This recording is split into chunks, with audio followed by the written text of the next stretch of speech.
Okay, so now what we're going to do is I'm going to do some stress testing on the original ESREP to find out if it actually was that weak on Kerbin or if it was, I don't know, you know. ESREP 2 test. I'm going to move this. Actually, no. Why have I not done this before? I can still... Because my pet peeve has been, oh, if I put the webcam there, then it'll cover the altimeter and everything for me. But then I realized that you guys don't really care if it's like 2 inches to the left or the right. So, alright. So this, we're going to test it. We're going to see how bad the landing on this thing actually is. Okay. So, on the old version, these wheels were attached to these wings.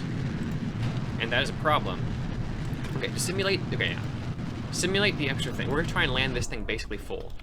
Okay, if you look at this now, this thing is flopping around the wind like crazy, and we're only steering at 1 atmosphere on normal time acceleration. So, yeah, that's definitely a problem. And I'm going to try and do a relatively gentle touchdown at full fuel load on rough terrain to kind of simulate a normal-ish eve landing, and we'll take it up from there.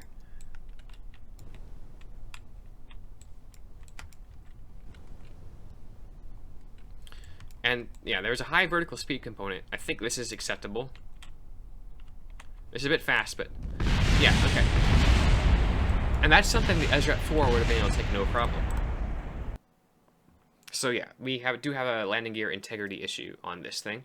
I'm going to do a little bit of a gentler touchdown, maybe even on the runway, just to do a little second test, just to make sure that that wasn't a thing, like going a bit slower. Okay, so we're going 80 meters per second.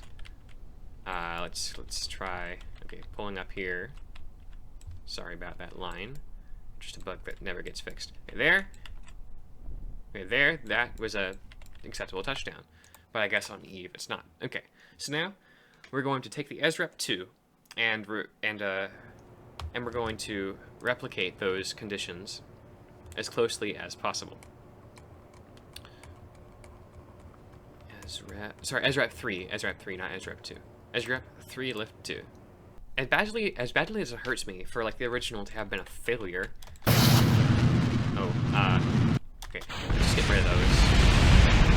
Okay, never mind. Let's do a testing version instead. Let's remove those in the spaceplane hangar. As I was saying, it hurts to fail, but the feeling I get from like being able to look at those problems and then solve them, like, I don't think it fully makes up for the failure. But, you know, gets part of the way there. Okay, so the first test we did was rough terrain, 130 meters per second, fairly harsh thing. So on these, the gear are not attached to the wings, but are instead attached to the fuselage. And this thing, while it's still flopping around, it should flop around a lot less, because it's being pulled instead of being pushed along, basically. I think that was the change we made. It's just made the grass look really weird. Okay, that's too fast. That's too fast for the test. So we're going to need to go up a bit. We want it to be going about 130. Just slow down a little bit. And actually, hold on. I should add air brakes to this. Like, that's like another change I'm going to make. 144. Slick. Roughly there. Definitely destroyed the last one. And no problem. I'm going to even nosedive a little bit. Okay, that broke it off. But the nose gear broke and not the tail gear. Granted, the tail gear eventually broke, but, like, yeah. So this, I do think the modifications are somewhat working. A slightly gentler landing. Okay, that still didn't work that well, but... I could just double up the landing gear, too. That would be a solution. It would even further lower the range, but... It's like, I'm not exactly sure how much this is helping.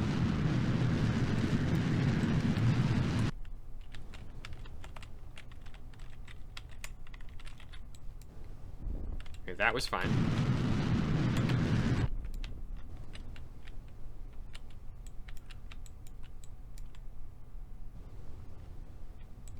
Okay. High vertical speed appeared to be the detriment to the old one, so let's... Okay, that's going to be a water landing if we continue. Alright, basically, trying to find the limits of this design. was I find it cool they can do like an acrobatic turn like that. That was a cool turn. 150 meters per second, decent vertical speed.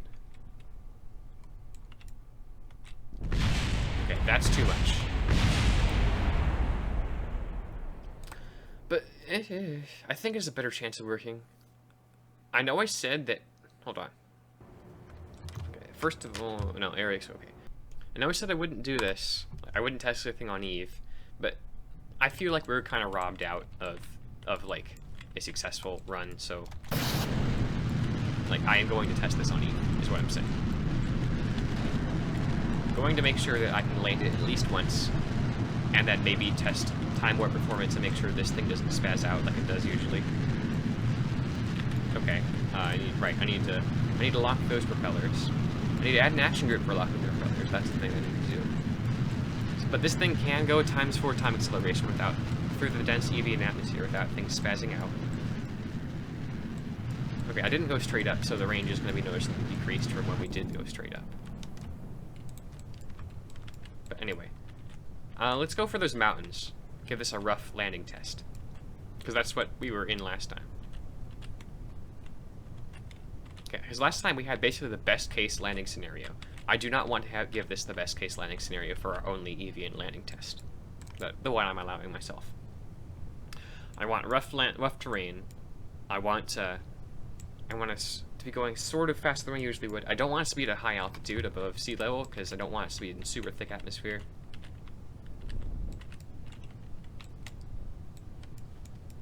I also want to check the dry and wet center of masses and lift on there, because I am getting a little bit of nose down on this too.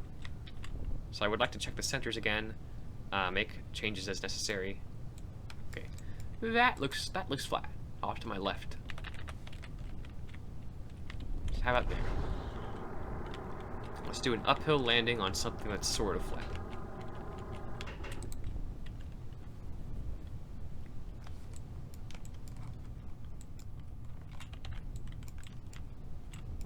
And if we can land this, I'm going to call this a good design, except for the few minor changes I'm going to make. If not, I'll double up the landing gear and hope for the best. 50 meters, okay, yeah. Okay, yeah. Okay, that was the best case scenario. That was like the best case scenario for landing. That was like, the terrain changed and it was really smooth at the last moment. Oh, hold on. That might be why It was at this moment that he realized that the design he spent so many hours working on and didn't work was actually fine, and it was just the wheels that the developers have claimed to fix 57 times. The landing gear might just be jittering. Spring damper.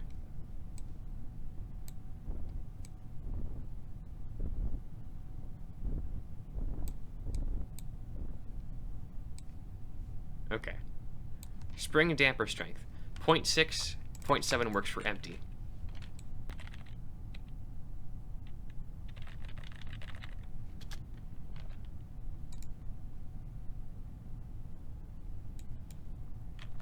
And retract the solar panels. Okay, for some reason these aren't working with the action group. I'll fix that too. And then testing takeoff, and then a harsher landing.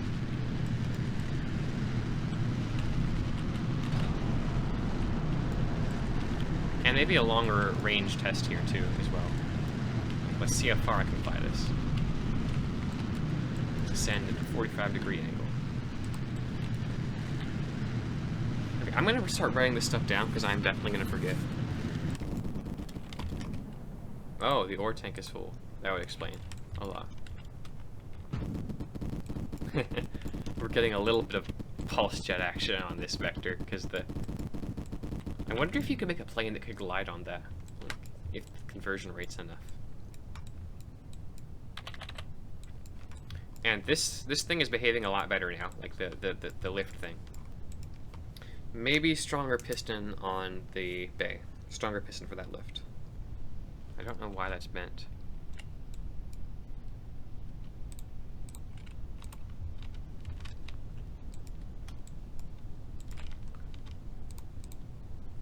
Oh, okay, the auto strut must have spazzed out at some point.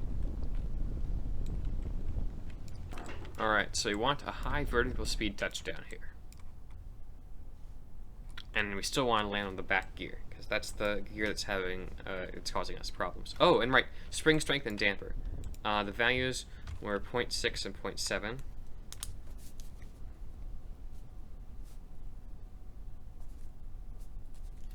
That's too fast. Okay. That was too gentle, but whatever. I've proven that I can land it gently, so let's go with that. So, what if we... Okay, now we can test this thing, just to make sure that it will indeed take off on Eve.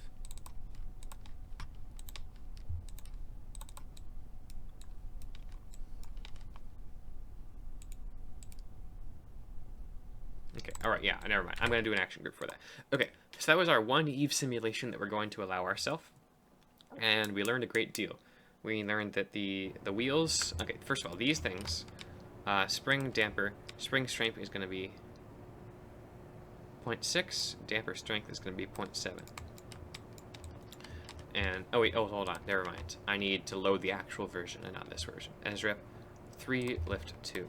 Spring damper, 0.6, 0.7. Action group refactoring.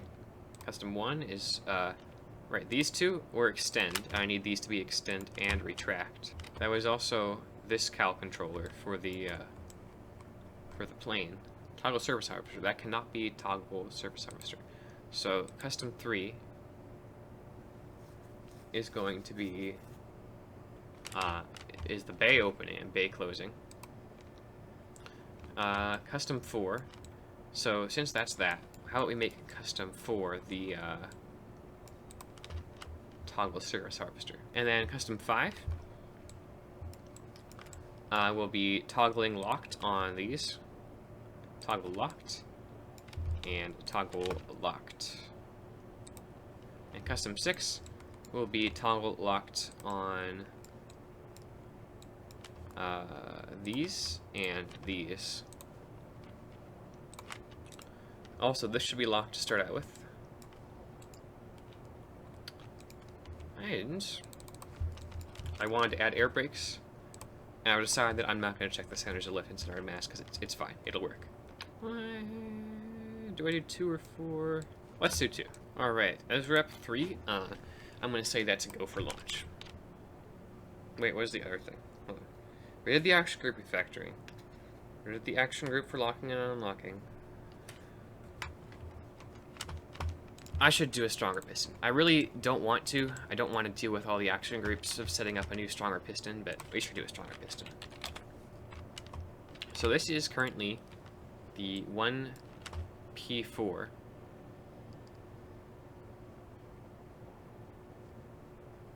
P6 and 3PT. So the P2 can extend that far. The P4, which is what we currently have on there, can extend even further. So that's the long version of that one. Now the 3P6 and the 3PT, this one can extend only one, and this one can extend that. But this one is about as long as that one. So what's the mass difference? So if I switch to the 3P6, that's 0.48 tons, and oh, that's like 5 times heavier than the other one. But if it'll help stability, do I have a choice? That can go on a stack node, so I can use rigid attachment. Rigid attachment on, and then I can put rigid attachment on for this. So then I offset this to the bottom. Traverse rate maximum. Locked, yes. Then I need to replace that with the other action groups. This one, toggle locked. Custom 3 with the thing was toggle piston. Alright, that should lead to a lot less flopping. Lift 2, test 2, I'm gonna rip this. Oh, I need to delete that on the actual version. My mouse does that sometimes now, it just randomly disconnects and then reconnects 2 seconds later. Test this. Test these new modifications. Because I did a lot of testing last time and it wasn't enough. So I'm not gonna make the same mistake twice. If there's something that that you're like, I need to do that, but I don't want to do that right now because it's too much work. I think I can get by with skipping it. It's a good idea to do that. Now, if only I'd learned that lesson for things in real life, like homework and job applications and scholarships and whatnot. That's actually important. Okay. Okay, so we want to do this. We want to land this. Then we want to test the plane again. Like the VTOL thing, which I have not actually tested in a long time, so I've forgotten how to fly it, which would probably be good review, good practice. This is the wrong time for my mouse to disconnect. Okay. That is a large sink rate, so we may not be able to land this successfully. There we are.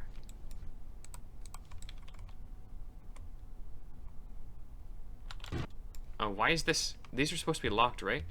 Okay. That's his modification.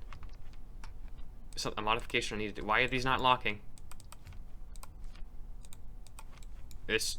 Okay, there we are. Oh, they have to be stopped for me to lock them. That makes sense. So I need to lock those in the editor. Okay, I need to lock those in the editor. That's another modification I need to do to the real deal. And the Kerbin spring strength is different than the Eve strength needs to be.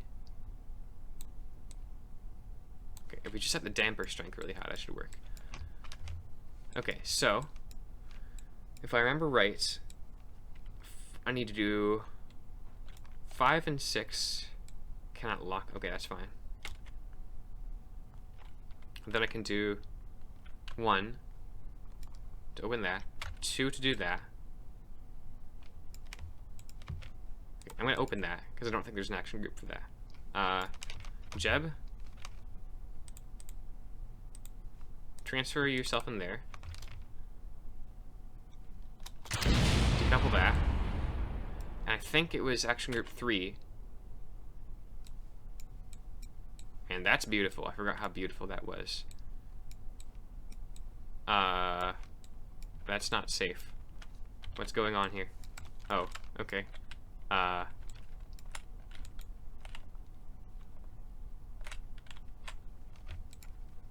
Did I break these solar panels? I broke those solar panels.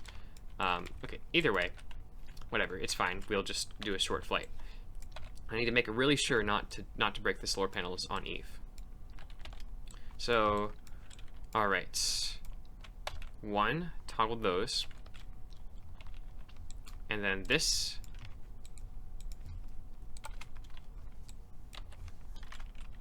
Okay. And this is the one that controlled the lift. Okay, nice. And I can transition to horizontal flight by doing that. Nice. Help. Okay. Okay. The short version is it works. And if the plane worked before, it'll work again. I just need to set those to lock in the editor so they don't, like, spaz out in a sense. I need to remember to lock them before and after every use so that they don't get out of position like I did last time. And the other one should be locked too? Unlocked, no. Oh. Okay. So I need to do it both of them, because these got removed from symmetry. Do I need to do it with these as well? Both of them. Both of the side servos. Okay, no, they're both fine. Since I don't like that clipping side there. I don't like that. Oh, never mind. It's because this is not centered. But can it be a bad idea to, like, shift this, like, 2 millimeters? Just so you get a little extra space. Oh, that, yeah, we did it so it wasn't showing. Oh, never mind, that's the different thing showing. Just because I'm paranoid, I'm going to test that one more time. On the launch pad, just the opening and closing sequence. And then, I can finally build something that's not complicated. The mothership. And maybe a base expansion too, but, like, the mission feature creep is already really high. So while I have a really cool idea for another component of the base, it's gonna be, yeah. I don't want to mission creep it too much. It's completely unnecessary. It's just to do cool stuff. Okay. All right. I didn't need those anyway for this test. 5 and 6 unlock the things, and then decouple, and then 3 will raise it up. And 3 will shut it down. Actually, hold on. I do want to test how it flies, though. Because I have not tested it with the new, whatchamacallits yet. I have not tested how this flies with the new, this new hydraulic cylinder yet. So, like, I want to play around 4 times time warp. I want to see if I can get it to flop around. Okay, it's flopping around, but only slightly, and only if I steer very aggressively at very high speeds. So it's definitely infinitely better than it was before. Like, I can loop the loop, I can steer around. Can I land this thing at 4 times time warp?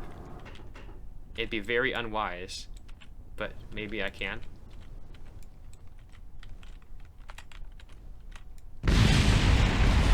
They lived. I call that a landing. Alright, so basically, we're good. We're good. It's fine. Or at least it's way finer than it was before. Man, it's looking fine.